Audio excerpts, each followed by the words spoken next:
So what I'm using here is the 2020 planner in our black design.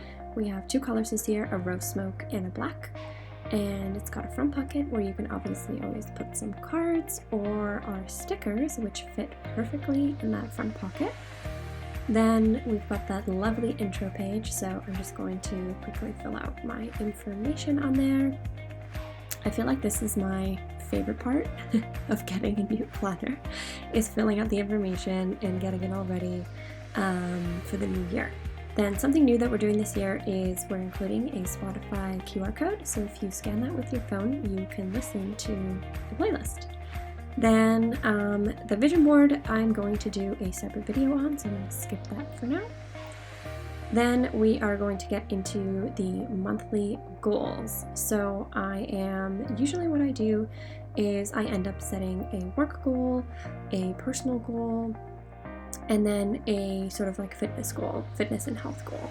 So I am going to kind of walk you guys through what those are.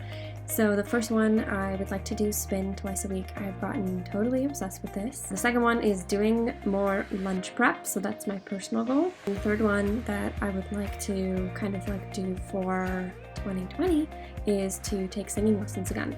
This is something that I used to do when I was young and something I always really enjoyed. So I'm going to try and see if I can find a teacher or find some lessons, even if it's something really simple that I can do at least like once or twice a month. So I'm just going to finish filling all of this out.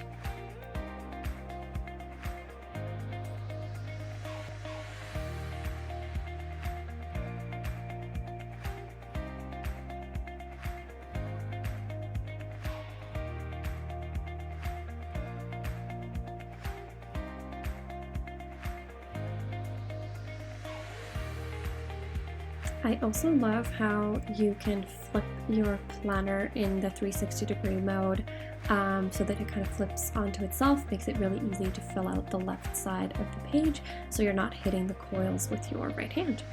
Then we are getting into our billing and expenses and our budgeting, so I'm just going to budget myself for the month here. And I usually keep these numbers pretty consistent. And then the next thing we are going to do is our tracking. So something that I would like to track for the month is my exercise. So I'm just going to put exercise as a heading.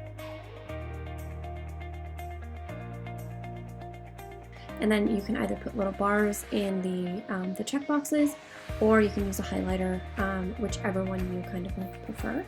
The second one is no coffee. So I haven't been drinking coffee for a while, but sometimes I get back into the habit of it, so I'm gonna try and stick to that. The next thing is our goals and priorities. So I'm just gonna put some priorities for the month in here that I can go back and check off.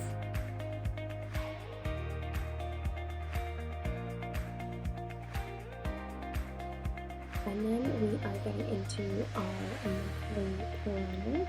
So I'm going to use some washi tape to signify that I've got a trip coming up. I love using our gold ruler to cut the tape because it cuts it in a straight line, and then you don't have to worry about using scissors. I'm just going to put in some important dates, and what I would recommend for this is kind of do this for each month of the year. I'm just going to show you my January for now. But when you're getting your 2020 planner ready, I would absolutely suggest that you kind of go in for each month and you put in your birthdays, your anniversaries, your important days, and then filling them in with stickers. Usually, things like if you have, for example, a trip, obviously, or a really big meeting that you have coming up, you can kind of like put this in your monthly planner. I like using this as an overview. I don't use this every day. But I definitely like having it as sort of like an overview for my month. And somebody actually recently suggested this to me, is to use the monthly planner as the memorable moments section. So we do have memorable moments in our actual daily pages, but instead of using the daily pages, you could always use the monthly calendar to put in for each day what was memorable. And then we are going to go to our task pages. So these are the pages in your planner where you can outline all the things that you have to do in a given day. So I'm just going to write out a couple of priorities, and then I'm going to show you how I prioritize those things with highlighters and a marker.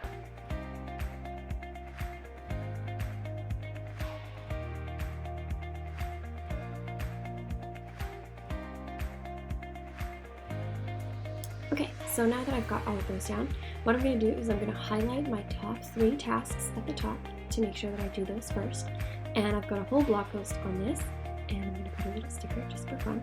And then checking them off with a dark marker makes it really fun, or crossing them out, which is just like another method.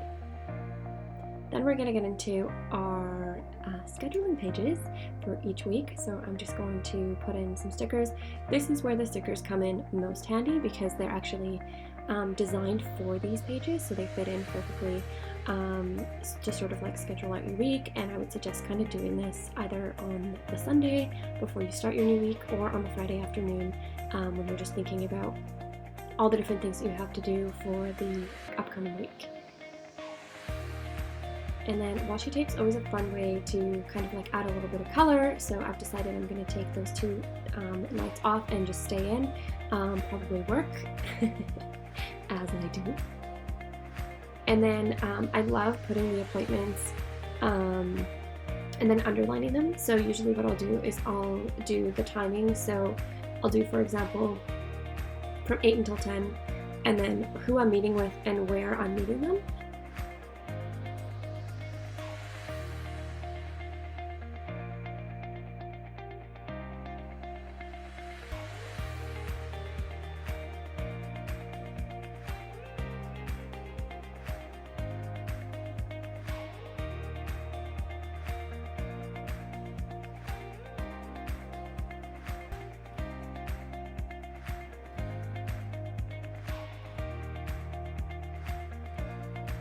And then what I like to do after is use a highlighter and just go in and highlight the times so that they stand out to me.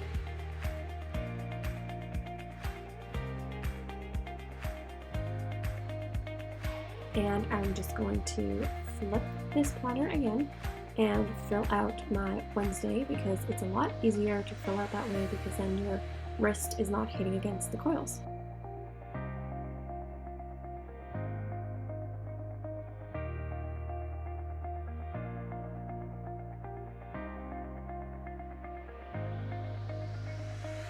So the pink ones are actually tasks, or scheduling social media and emails. I think it's really handy to put that into your schedule so you have a good overview. Things like if you're doing blogging or emails or social or whatever it may be, it's just use a different highlighter. And then it goes back into the next week with the tasks, and then each month obviously has a really fun quote. So it'll be exciting for you guys to follow along and see what all the quotes are. This is just to kind of encourage you to continue planning. And then at the end of the book, you've got some note pages and some blank pages just to fill out some things.